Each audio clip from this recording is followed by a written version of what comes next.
خانہ کعبہ کی جنوب مغربی دیوار میں موجود یہ دراڑ رکن یمانی ہے۔ حجرہ اسود اور رکن یمانی کو رکنین یمانین بھی کہتے ہیں۔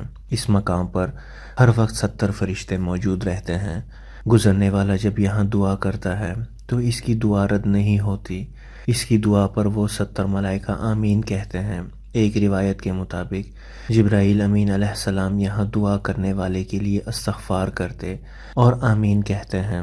آپ صلی اللہ علیہ وآلہ وسلم نے اس جگہ ربنا آتنا فی الدنیا حسنۃ وفی الآخرۃ وحسنۃ وقنا عذاب النار دعا پڑھنے کی تلقین فرمائی۔ رکن یمانی کی ایک خوبصورت نسبت یہ ہے کہ یہ کونا ملک یمن سیدنا اویس کرنی رضی اللہ تعالی عنہ کی طرف پڑتا ہے۔ ترمذی میں حضرت عبداللہ بن عمر رضی اللہ تعالی عنہ سے مروی ہے کہ رسول اللہ صلی اللہ علیہ وآلہ وسلم خاتم النبیین محمد مصطفیٰ صلی اللہ علیہ وآلہ وسلم نے فرمایا، بلا شبہ مقام ابراہیم اور رکن یمانی جنت کے یاقوتوں میں سے یاقوت ہیں، جن کی چمک دمک اور روشنی رب تعالیٰ نے بجھا دی ہے۔ اگر اللہ تعالیٰ ان کی روشنی کو نہ بجھاتا تو مشرق سے مغرب تک ہر چیز کو یہ دونوں پتھر روشن کر دیتے۔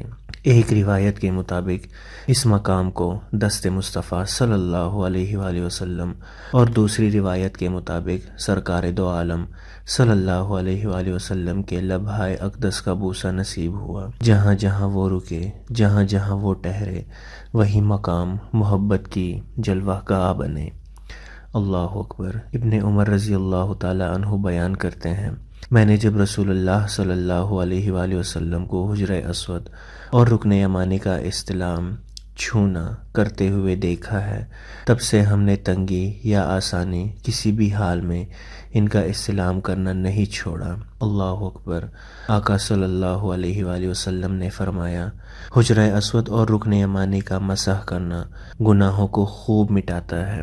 اللہ اکبر، اللہ اکبر، اللہ اکبر۔ یقیناً وہ لوگ بہت ہی خوش نصیب ہوتے ہیں جن کو اللہ تعالیٰ عمرہ یا پھر حج جیسی بڑی سعادت سے نوازتے ہیں، اور وہ لوگ چنے ہوئے ہوتے ہیں جو حرمین شریفین کی حاضری جن کو نصیب ہوتی ہے۔ یقیناً اس بات کا کوئی بھی وہی انسان ہی اندازہ لگا سکتا ہے جو وہاں جا چکا ہے، جس کو اس جگہ کی حاضری نصیب ہو چکی ہے، کیونکہ وہاں پر جو سکون ملتا ہے وہ سکون آپ کو دنیا کی کسی بھی عیش و عشرت، دنیا کے کسی بھی 5 اسٹار ہوٹل میں، بلکہ دنیا میں ایسی کوئی چیز نہیں جہاں پر وہ سکون آپ کو مل سکے جو سکون آپ کو مدینہ منورہ اور مکہ مکرمہ میں ملتا ہے۔ اللہ تعالی ہم سب کو سعادت حاضری نصیب فرمائے، آمین یا رب العالمین۔ اللہم صلی علی سیدنا محمد وعلی آل سیدنا محمد وبارک وسلم۔